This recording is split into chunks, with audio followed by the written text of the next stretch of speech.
Hi, I'm Don. I'm here at the Albert George Library in Needville, Texas. And today we're going to talk about computers 101. So let's get started. Pretty cool. All right. So computers 101. So we're learning the basics of a computer and how to use them.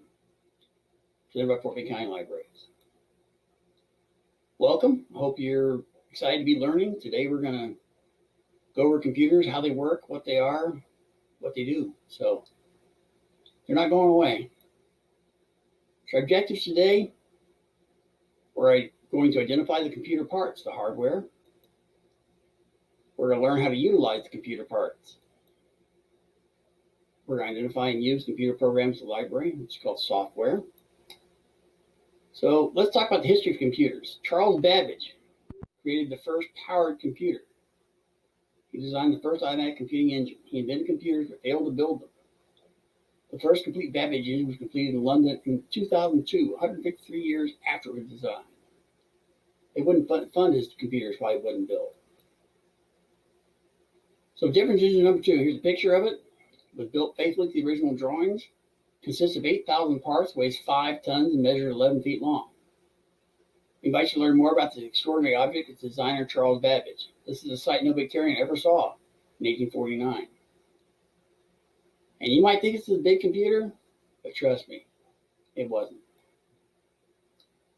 On September 9th, 1945, Grace Hopper recorded the first actual computer bug. A moth stuck between the relays and logged at 1545 hours on Harvard Mark II. Admiral Hopper, Rear Admiral of the United States Navy, enjoyed successful careers in academia, business, and the military while making history in the computer field. She helped program the Harvard Mark I and II and developed the first compiler language, AO. Her subsequent work on programming language led to COBOL, a language specified to operate on machines of different manufacturers. Hewlett-Packard is founded. Bill Hewlett and David Packard founded Hewlett-Packard in Palo Alto, California in a garage in 1939. Their first product was the HP200A audio oscillator, which rapidly became a popular piece of test equipment for engineers. Walt Disney Pictures ordered 8 of the 200B model to use as sound effect generators for the 1940 movie Fantasia. You will note that several computer people started out in their garages. In February 1946, the public got its first glimpse of ENIAC, a machine built by John Mosley and J. Presser Eckert that improved by 1,000 times the speed of its contemporary. ENIAC took up a city block, okay? 1/10 of a mile by 1/10 of a mile. So yeah, that's a large computer. ENIAC was started in 1943, completed in 1946. It was programmed using a plug board and switches. The speed was 5,000 operations per second. Input and output with cards, lights, switches, plugs. The floor space just to walk around to program it was 1,000 square feet. Project leaders were John Mosley and J. Presser Eckert. Manchester Mark I computer. The Manchester Mark I computer functions as a complete system using the Williams II for memory. This university machine became the prototype for Ferranti Corporation's first computer. The started project of this in 1947 was completed in 1949. The add time was 1.8 microseconds. Input and output was paper tape, teleprinter, and switches. Memory size 128 plus 1024 40-digit words. Memory type cathode ray tube, magnetic drum. Technology 1,300 vacuum tubes. Floor space and medium-sized room. Project leaders Frederick Williams and Tom Kilburn. The PDP-8 computer. 1963. Digital Equipment Corporation, also known as DEC, introduced the PDP-8, the first commercially successful mini computer. The PDP-8 sold for $18,000, 1/5 the price of a small IBM 360 mainframe. The speed, small size, and reasonable cost enabled the PDP-8 to go into thousands of manufacturing plants, small businesses, and scientific laboratories. It occupied 50 square feet of floor space. Here's the Apollo guidance computer. This computer had less computing power than an HP-83 calculator, and yet we made it to the moon and back on this. In 1970, the January Popular Electronics featured the Altair 8800 computer kit, based on Intel's 8080 microprocessor on its cover. Within weeks of the computer's debut, customers inundated the manufacturing company MITS with orders. Bill Gates and Paul Allen licensed BASIC as a software language for the Altair. Ed Roberts invented the 8800, which sold for $297 or $395 with a case, and coined the term personal computer. The machine came with 256 bytes of memory, expandable to 64K, and an open 100-line bus structure that evolved into the standard S100 bus. In 1977, MITS sold out to Pertec, which continued producing Altairs through 1978. On April Fool's Day, 1976, Tom Wozniak and Steve Jobs released the Apple I computer and started Apple Computers. The Apple I was the first with a single circuit board used in a computer. The first home computer with a GUI or graphical user interface was the Apple Lisa.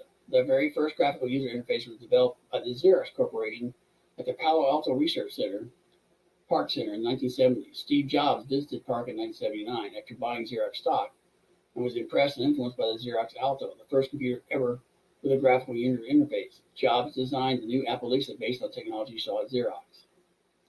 Let's have a brief overview of computers, and right here is the Apple I. So, yeah, real high tech, right? So the computer, what is it? It's an electronic device designed to work with information. It allows you to perform different tasks such as creating documents, communicating with others, and playing games. So our first objective, identify computer parts, the hardware. All right, so you've got a computer case, right? That's what the motherboard, CPU, which is the central processing unit, the memory, video card, sound card, all that good stuff in there, okay? You got your keyboard, that's where you input commands, type them in. You got a mouse to use, and you got your monitor, what you see your images on. And hear the sounds of the speakers below. Okay, excuse me, objective 2, utilize computer parts. So the computer case holds devices that make the computer work. On the back of the computer, you've got your connections for your Cat5 cable, there's your sound card, power cord, printer cable, etc. On the front, you got your power button, you got headphones, you got a mic, you got USB, your DVDs. Okay, the mouse. It's a pointing device used to select and move items on the monitor and provide instructions to the computer.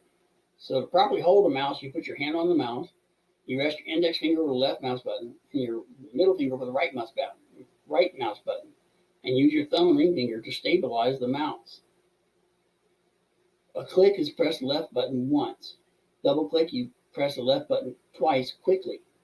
Right click, press the right button once. Click and drag, you press the left button over the icon. Keep pressing and move the icon. Move the scroll wheel forward, up, or backward, down. Okay, the keyboard is a device used to type information and enter instructions for the computer to follow. The QWERTY keyboard is the section that's currently outlined in red there. Your number keys are on the right. Between the QWERTY keyboard and the number keys on the lower section are the cursor keys. Above the QWERTY keyboard are the function keys. And above the cursor keys, between the number keys and the QWERTY keyboard, are the insert, delete, home, end, page up, and page down keys. And the escape key is on the far upper left. The monitor and the LCD screen of the computer uses to display text, images, and other visual information. Peripherals you connect to the computer include your cell phone, your camera, the speakers, printer, scanner, all things you connect to your computer to generate what you've done. Okay, devices for saving data. Your hard drive in your computer, that's where most of your computer's data and memory is located on the motherboard and on the hard drive. And portable external hard drives, you can burn information to a CDR, CDRW, DVD. You can also, of course, use a thumb drive, flash drive to store information, or you can store your information in the cloud. Okay, objective 3. Identify and use computer programs in the library, the software. Okay, software is a set of electronic instructions that tell the computer what to do. There's 2 kinds of software. There's operating system and applications or programs that are installed on the computer. So the operating system is kind of like the engine. Okay, that's what drives the whole computer. Okay, and the software are the programs such as Microsoft Office, Microsoft Word, Microsoft Office, PowerPoint, that kind of thing. So software instructions for computer operation, you've got the operating system such as the Mac OS X, Leopard for Apple computers, Windows, of course, for Windows computers, and then different software for using your computer. Okay, so Gmail, of course, everybody knows that's the email program. You got your desktop. You have all your computers listed up here. These are GUIs. Got the user interface. Excuse me. And here is our home page. And you can click in here to find things. So in this lesson, when we've gone over, we've identified the parts of the computer, the hardware. We've learned how to use these parts.